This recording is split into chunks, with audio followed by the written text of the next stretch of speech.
Right, the other thing I wanted to show you from my collection is this old thing. This is an Anson Firefly. Now these are very rare, made by one of the brothers from the Anson and Dealey firm, more famous for their shotguns. And this is a pop-out pistol, like the old gat guns. So it's more similar to these. These are Diana Model 2s, two different types, both made in Britain by Milbro. And they're Diana Model 2 type gat guns. And then they had the other one that was very famous that most people had probably as a kid, was the old Harrington gat. But this one is a Firefly made by, like I say, Anson. And these are quite rare, these. In fact, they're very rare because they probably weren't quite so exotic as the Webley pistols and the Warriors and all the rest of it. It's just a fairly straightforward pop-out pistol. But it's very, very solid. Very solid. It's got an inch across on the air cylinder. It's got two mainsprings, pardon me. A smaller one that runs on the inside of the outer one. The whole bottom half of the pistol, all this, is cast iron. So it makes it quite a strong, heavy little thing. So it's all this is cast iron.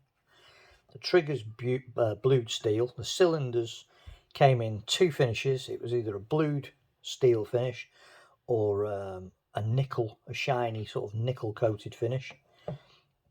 This is the blued steel version.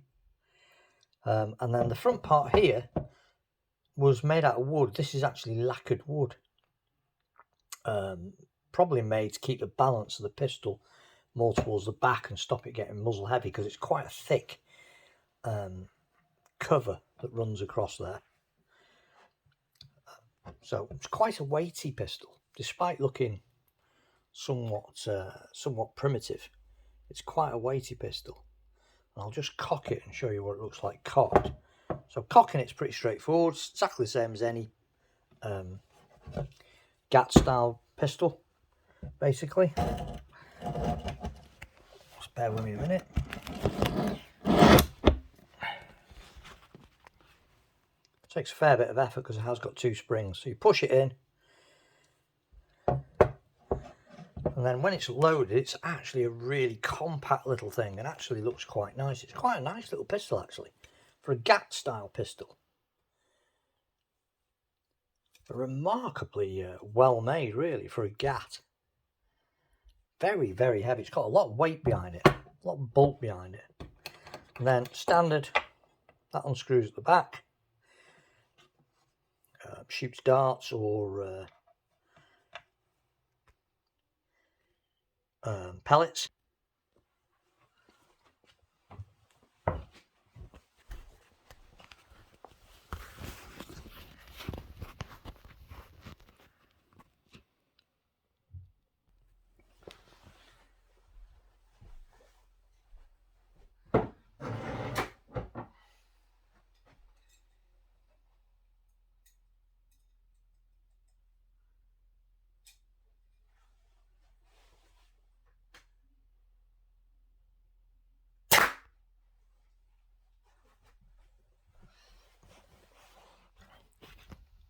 That wasn't a bad shot. It's quite an accurate little thing, despite having quite rudimentary sights. The sights on it are non-adjustable. Basically consist of the back of the cylinder has been cut away and just bent up to make a little, looks like almost like rabbit ears, and then a little dot sight at the front. This one's not in bad condition, actually. These are normally, you see these, they're really battered unless they've been extraordinarily heavily restored.